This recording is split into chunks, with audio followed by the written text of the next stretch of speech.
What's up guys, welcome back to my channel. Today I'm gonna share my achievement with you. As you have probably already understood from the name of the video, I have finally reached 1800 elo in rapid chess, which was very hard for me. As you probably know from my previous video, of course if you have watched it, I don't have a chess trainer and I didn't train hard to make it there. I have just learned a couple of openings on Chessly, which is a really great resource to do it, and I just try to enjoy the game of chess. But I have set a goal for myself to reach 2000 elo in 2026. But I have hit a plateau of 1750 elo, which for a couple of weeks I wasn't be able to get any higher. Also, I haven't played rapid chess for 3 days because I had to prepare for my university exam. But today I have happily passed it, so I was in perfect mood and decided to play some serious chess in order to improve my rating. Here I should say that sometimes you really need to have a rest from your main time control mode and just play some games and enjoy them, because you won't be worried about losing your elo. As I have mentioned previously, I didn't solve any puzzles, which obviously was my mistake. And what I mean by this is that of course you can reach certain rating by just playing the game, but then you will have to improve your skills, and puzzles are necessary for it. But you don't have to sit and solve them for hours straight. Instead, you can take it more as a game, as I did yesterday. I was just like sitting at work and I had nothing to do, so I decided to solve a couple of them, and it was really fun. Also, it had a great outcome, which is obviously, as you can see, 1800 elo, but also I spotted that after just one day of solving puzzles, I have started to see tactics a lot better. The introduction to the video is kinda long, so let's just jump straight to the games, guys. Now, just let me pull some statistics for you real quick. As you can see, today I have played 10 rapid games. I have won I have won 8 of them and lost 2. So 80% win rate is pretty impressive to me.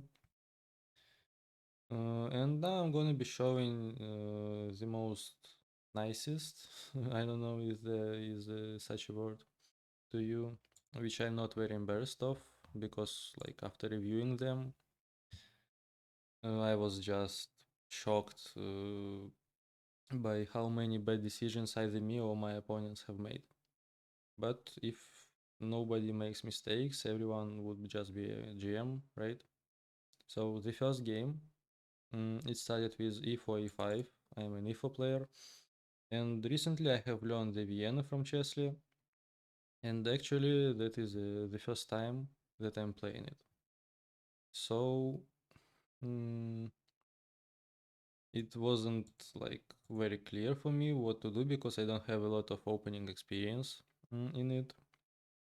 But so far so good. F4, just basic Vienna ideas. Knight f3, a castle. If they takes, you take. So you take with the bishop, not with the queen. Mm, but my opponent have played queen e7, which is not a good move. And also bishop e7 is like probably inaccurate. So I have played knight f3, and my opponent for some reason decided to move the bishop the second time, which is obviously not good. Let's just stick to the chess principles, guys. We are not, we are yet not on that level when we can easily violate them. So just h3, immediately attacking the bishop, and I was expecting that my opponent will decide to take, but again, for some reason they decided to go back all the way. So it's the third move this bishop have made. And here I played f5. Oh, let me just pull up the computer analysis real quick for you. So the Vienna is a great opening because it's very poisonous. And as you can see on the move 5, I am already +1 according to Stockfish, which is pretty insane.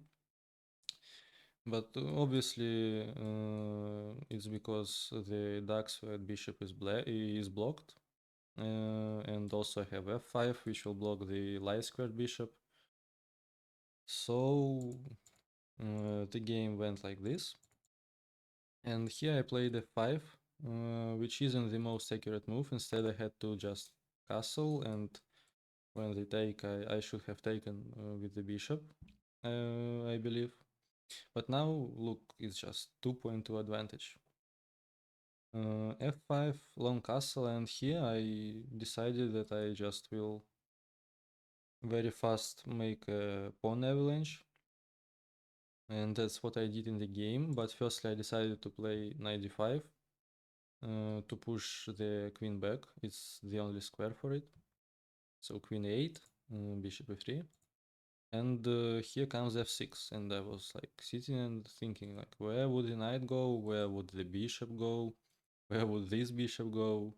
Like the black's position is really cramped. Black don't have any space and don't have any clear development moves, as for me.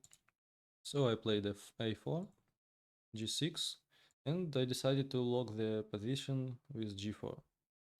King b8, b4, and knight c e7. I just ignored it and played queen d2, and here I have missed a very nice tactic of sacrificing my bishop, because after this black's queen is just trapped. So it's like it's pretty insane. But unfortunately I didn't see that, and the game proceeded queen d2, which just loses all of my advantage. But of course I didn't know it because I don't have stockfish. So knight takes, bishop takes, knight e7, and here I have started to miss some ideas. Bishop b3 is a normal move, knight c6, which is apparently a mistake, because I should have played b5 immediately and make the knight move back. But for some reasons, like I can't explain, I decided that I should connect my rooks. So I played king e2, knight e7, and rook b1, which is not very good at all, because I'm missing d5 idea, which my opponent plays. And here I understood that my position is starting to fall apart. But I was relying on this pawn avalanche, and my bishop is good. My queen can easily come to attack the king, so I was believing that my opponent won't be able to defend the position. So knight takes, pawn takes, g takes h5, which is a very good move by my opponent, and bishop takes h5.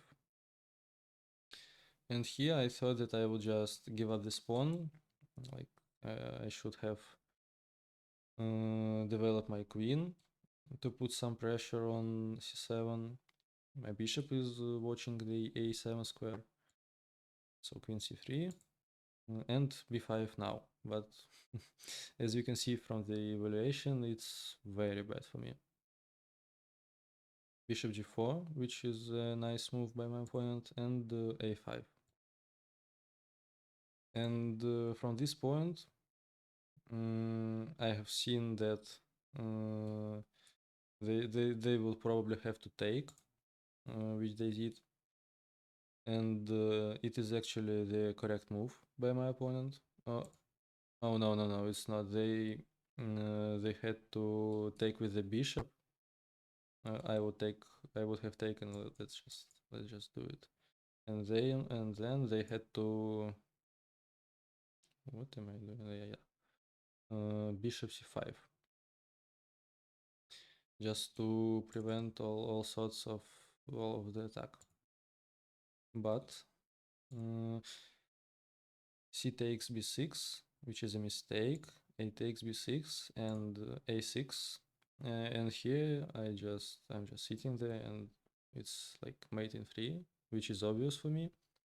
And it is exactly the outcome of solving chess puzzles. So queen c7 check, king a8, and I'm sacrificing my rook on a6, and queen a7 mate. So the first game, I am not happy with all of these games after reviewing them, but at least I have seen a nice tactic, checkmate in 3. And basically the purpose of this video is to show you guys that chess puzzles are very important, and also that you can progress solving them very fast. The second game started with d4. I always play knight f6, like the Greenfield defense, or just King's Indian defense. Honestly, I don't know these openings well, but I will learn them soon. So the game proceeded normally, and up until this move h4, which I didn't like, and I decided to anchor my bishop on g4 to utilize this pin on the knight. So my opponent reinforces it, and I expected like queen c2 unpinning and etc. So just c5, striking in the center. But here I also had the understanding that probably they don't want to castle short, and they will try to go for the long castle, which I hoped they would, because I will just play c4, and the same idea of a pawn avalanche.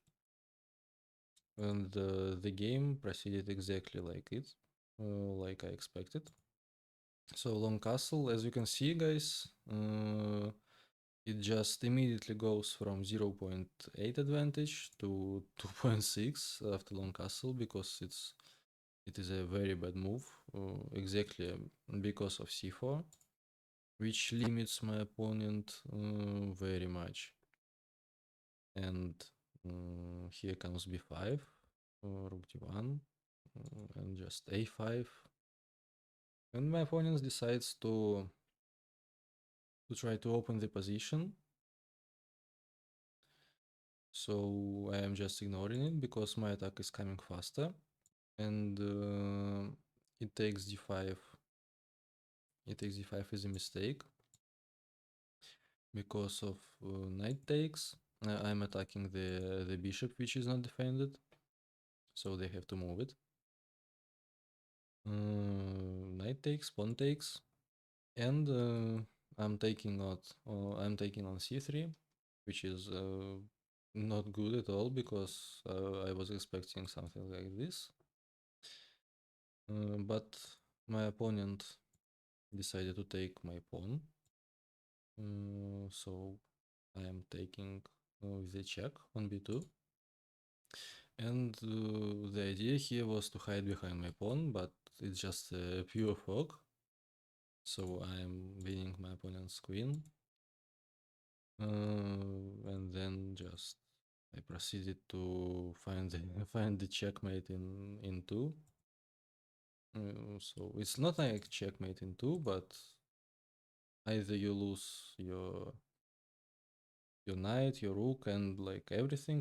By the way, it's checkmate in 9 at this point forward, but of course I didn't see it. So my opponent just blundered, and I managed to win. Let's go to the next game that I want to show you. It was the Caro-Kann defense.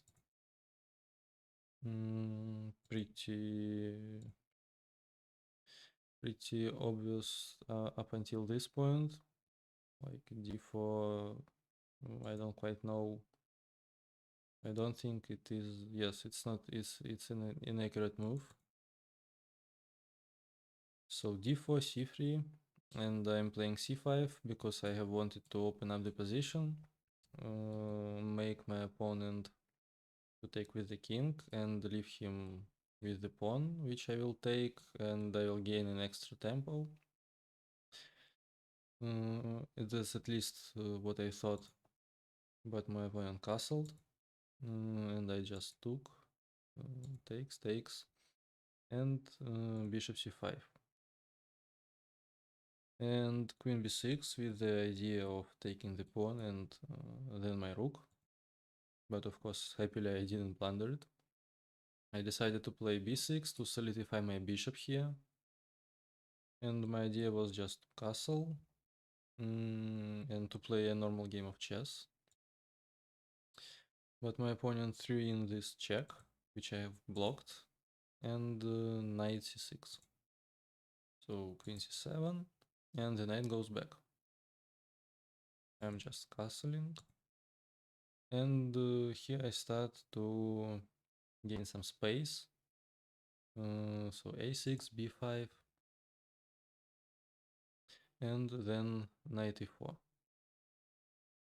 We exchanged, and my idea here was to bring my bishop all the way back to b7, from where it will be, as I thought, very nice, because I have like this pair of bishops.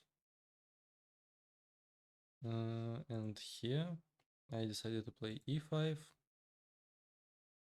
and that is a fatal mistake by my opponent. But I didn't realize my advantage quite well, according to the computer at least. So I have moved my bishop out of any tactics here, because it was defended only by my knight, and my opponent clearly wants to take it and ruin my pawn structure. So I have attacked the queen to get to a safe square, protected all of this with my queen. And here comes the sacrificial idea. I sacrificed my bishop because I thought that like it would proceed like takes, and knight d2 check, after which they will play something like queen king g1 or king f8, and I would just have a double attack on these pieces, but it is wrong, because they were able to play king f1.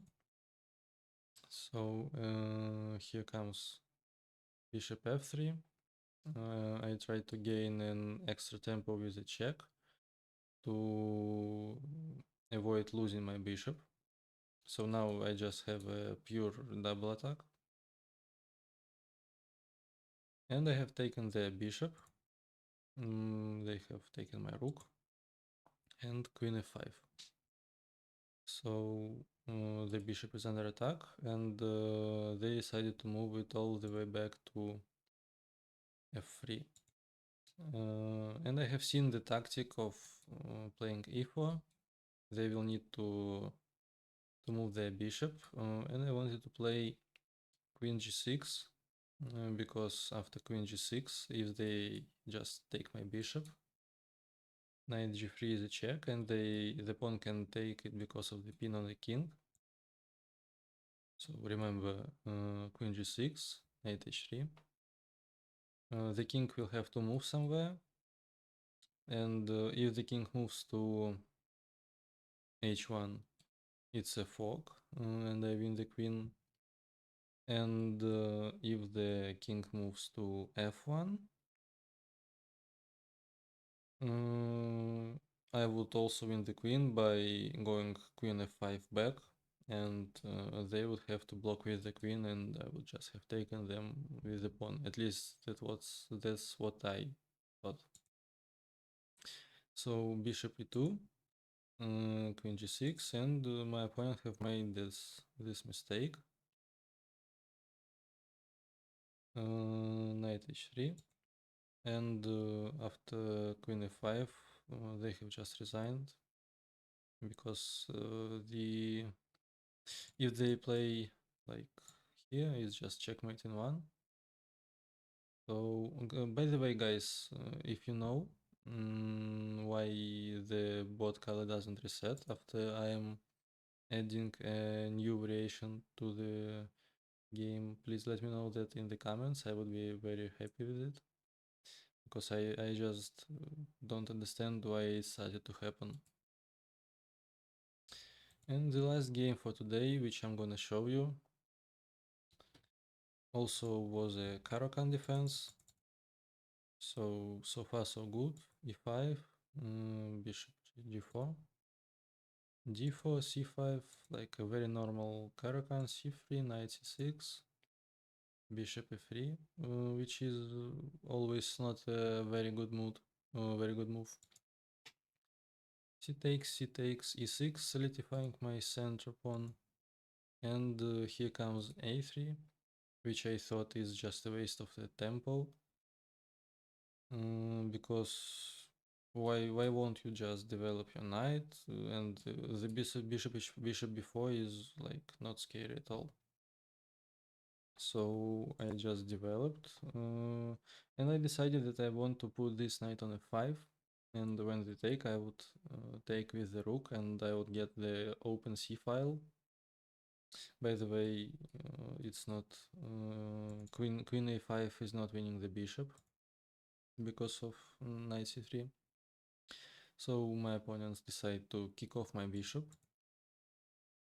knight a5, knight c3, and here comes a6.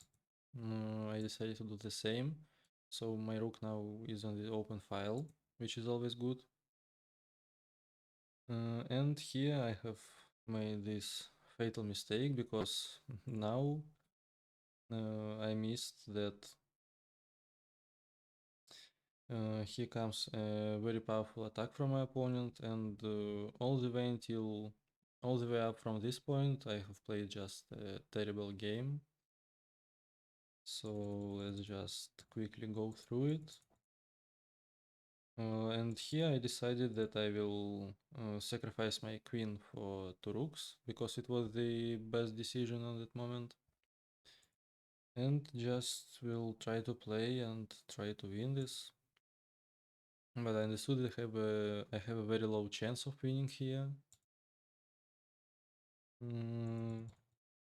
So here I decided to prevent knight from ever going to b6, but my opponent have knight c5. As I have already told you, it's not the best game, but I'm showing it to you guys in order that you get that you have to always play in these positions, because your opponent can always make a mistake, which you will see next in a couple of moves. So I'm just getting obliterated.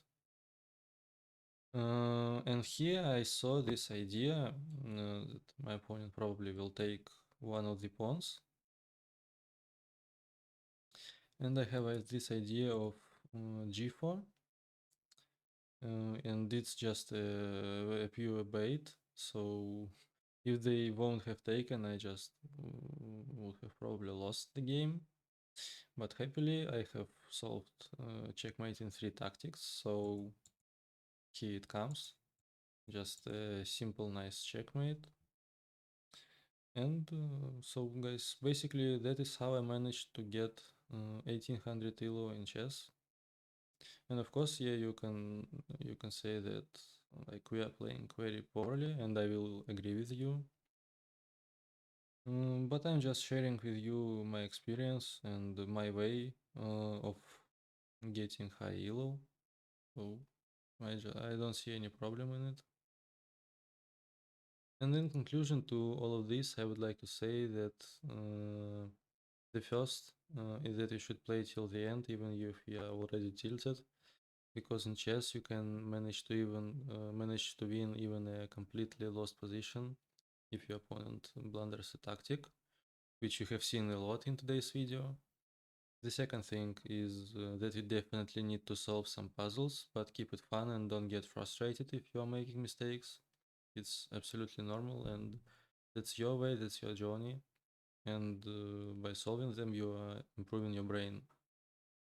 And but the third, I mean, is that openings really matter, at least at like 17, 1800. So just get yourself a course and study it, guys. Thanks for watching this video. I hope it was useful and entertaining for you. Also, I want to say thank you to all of guys who wrote some nice comments below my previous video. It really motivates me to go on and get better and share my way with you. Please let me know in the comments whether you want to see some opening tutorials, which would be based on custom chess video openings and chess courses. But of course, I won't just copy them. First, I will include some variations which me personally would like to see in drills on Chessly and which are not there. And secondly, I will show you the lines which are played the most on my level.